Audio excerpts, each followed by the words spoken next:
Ridgewood High wasn't the kind of place where stories began quietly. It was a place of noise, of locker slams, hallway roars, echoing footsteps, and the loud swagger of the football team stomping through like they owned the place. And maybe, in a way, they did. Ridgewood's football team had won state 3 years in a row, and Coach Barkley made sure every player walked like royalty. No one dared cross them, teachers looked the other way, freshmen ducked their heads, and even seniors avoided eye contact. But none of them knew that the world was about to tilt. And her name was Aria Maddox. Aria had just transferred from Southbridge, a smaller town an hour away. Her mom had taken a job in Ridgewood after the sudden death of Aria's father, a police officer who had died saving a kidnapped child. The loss crushed her, changed her. But not in the way that left her broken. No, she trained harder. Focused deeper. Her dad had always pushed her into martial arts, and now, every punch she threw had his memory behind it. On her first day, Aria walked the halls silently. Her long black hoodie hid the toned strength beneath her frame.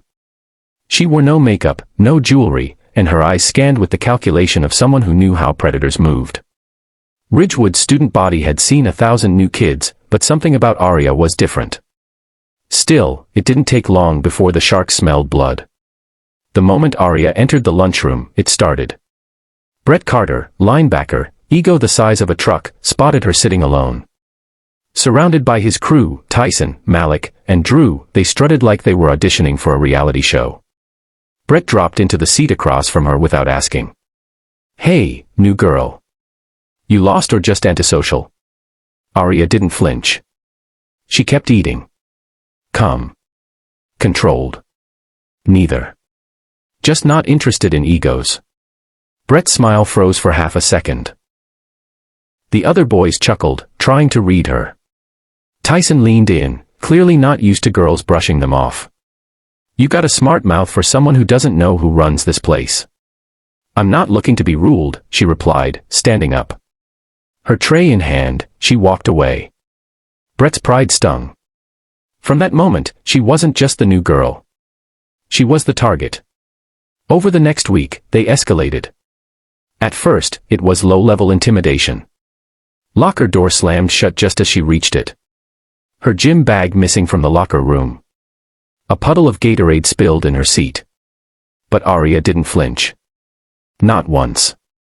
What they didn't know, what they couldn't know, was that this wasn't new to her.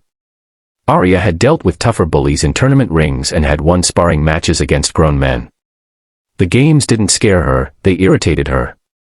But the tipping point came on a Thursday afternoon.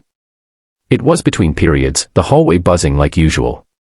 Brett and his squad waited near the math wing. A narrow corridor often empty at this time. Aria rounded the corner on her way to class, earbuds in, hoodie up. She didn't see them until she was too close. Brett stepped in her path. "Were you going in such a hurry, ninja girl?" She took out one earbud. "Class." Drew stepped behind her.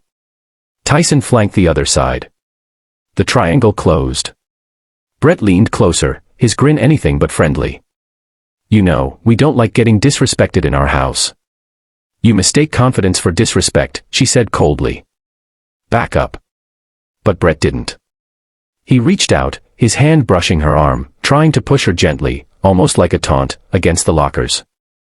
"You gonna hit me, princess?" The moment his hand made contact, it was like a switch flipped. Aria's right foot planted. Her left knee surged. A blur. Bone met bone in a brutal strike to Brett's gut, right under the ribcage. He folded instantly, dropping like someone cut his strings. Tyson lunged, but Aria spun low and swept his legs with a sharp pivot, sending him tumbling. Malik hesitated, he had size, but not courage. Drew backed off entirely. The hallway went dead silent. Every student had stopped. Phones were already out.